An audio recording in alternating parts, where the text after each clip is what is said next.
माँ घर में अकेली थी। रात के 12 बज चुके थे। बूढ़ी आंखों में जितनी नींद थी उससे ज्यादा अपने बेटे के लिए चिंता। उसी बेटे की चिंता जो अक्सर अपने काम के चलते रात को देरी से आया करता था। माँ तो माँ होती है, ये जानते हुए भी कि बेटा देर से भले ही आता है लेकिन भूखा नहीं रहता। किसी पार्टी में या फिर खुद के ऑफिस में ही खाना खा लेता है, फिर भी बिना उसके घर पहुंचे अन्न का एक भी दाना अपने पेट में नहीं डालती थी, इस उम्मीद में कि खाने के टेबल पर ही अपने बेटे के साथ थोड़ा समय बिता सके और अपने अकेलेपन को दूर कर सके।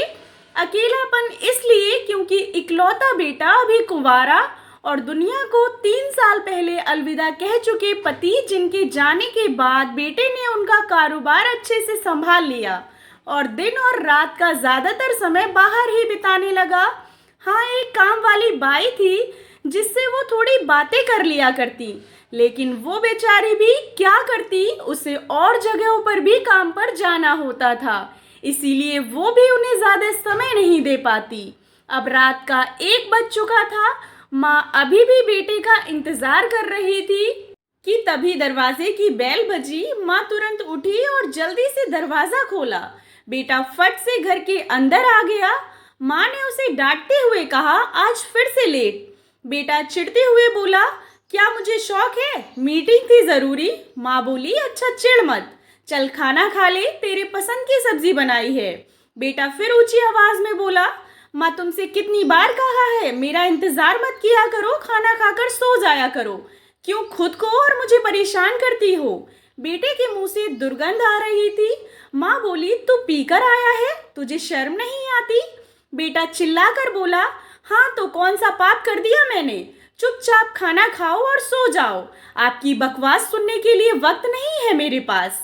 बेटा गुस्से में अपने बेडरूम में चला गया और सीधे जाके बेड पर लेट गया। लेटते ही उसे गहरी नींद आ गई। माँ उसके कमरे में आई, उसके जूते और मोजे उतारे, उसे चादर उड़ाई और पास बैठकर उसके सर पर हाथ फेरते हुए बेटे के बारे में सोचने लगी। घंटे भर वहां बैठने के बाद अपने कमरे में जाकर सो गई। सुबह बेटे के कमरे के दरवाजे पर शीला ने दस्तक दी। नींद में ही बेटे ने पूछा, कौन है। शीला बोली, मैं हूँ मालिक, कमरे में झाड़ू लगाना है। बेटा बिना आंखें खोले ही बोला, ठीक है, सफाई करके दरवाजा बंद करके जाना। शीला अपने काम में लग गई। झाड़ू मारते हुए शीला की नजर बेड के नीचे पड़े वॉलेट पर पड़ी, जिसमें कुछ जरूरी कार्ड्स के साथ ही कई नगद रुपए भी थे। शीला ने वॉलेट उठाया, एक बार वॉलेट को और एक बार सोते हुए अपने मालिक को देखा, फिर वॉलेट को उसके तकिए के पास रखकर चली गई। सवेरे 9 बजे बेटा उठकर अपने ऑफिस को निकल गया। रास्ते में पेट्रोल पंप पर पेट्रोल भराने के लिए गाड़ी रोकी और पैसे देने के लिए वॉलेट निकाला। तब उसमें पैसे नहीं थे। उसने वॉलेट को अच्छे से चेक किया, फिर भी उसे पैसे नहीं दिखे। अंत में वो कार्ड से पेमेंट कर ऑफिस चला गया। ऑफिस पहुंचकर बेटा अपने बिजी शेड्यूल में लग गया। अपने कस्टमर्स को वो नए प्रोडक्ट के बारे में प्रेजेंटेशन दे रहा था कि तभी उसके फोन की घंटी बजी। फोन पर माँ का नाम आ रहा था। उसने फोन ना उठाकर उसे साइलेंट पर कर दिया, लेकिन फिर भी बार बार माँ की कॉल आ रही थी, इसलिए परेशान होकर उसने फोन उठाया और साइड में जाकर माँ से बात करने लगा।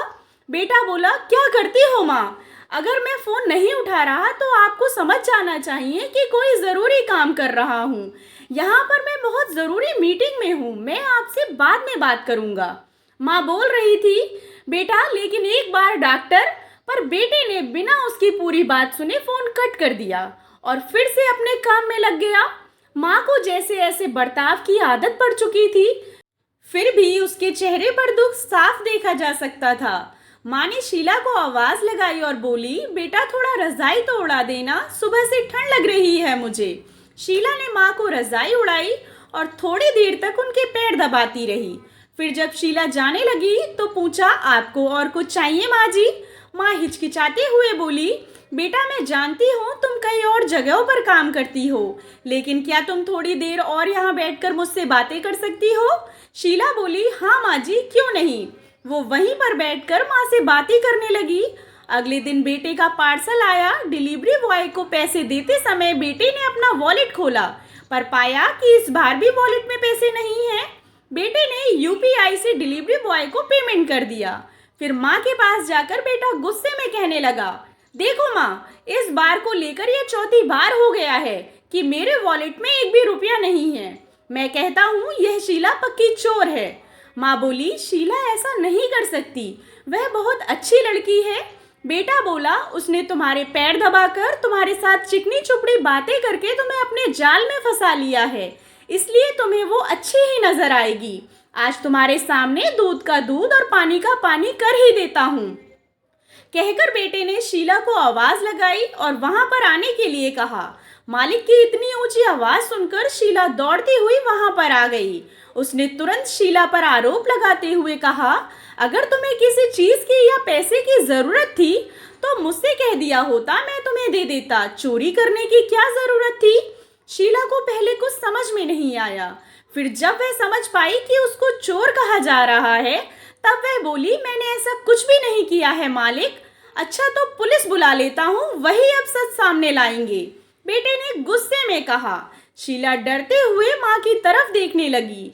माँ ने अपने बेटे से कहा, शीला ने चोरी नहीं की है, वॉलेट से पैसे मैंने निकाले हैं।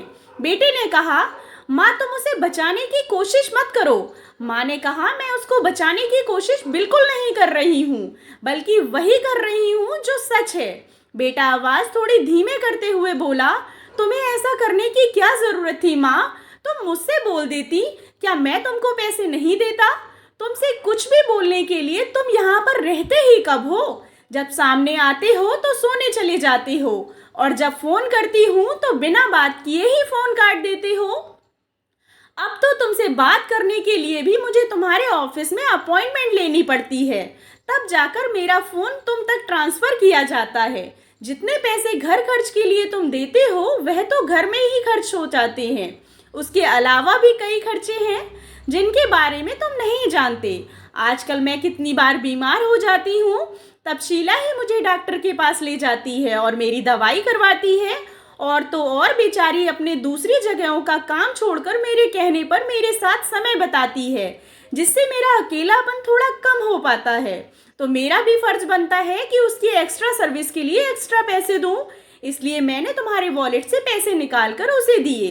काश मैं तुम्हारे पैसों की जगह तुम्हारा समय चुरा पाती, तो मुझे तुम्हारे वॉलेट को छूने की कभी ज़रूरत ही ना पड़ती।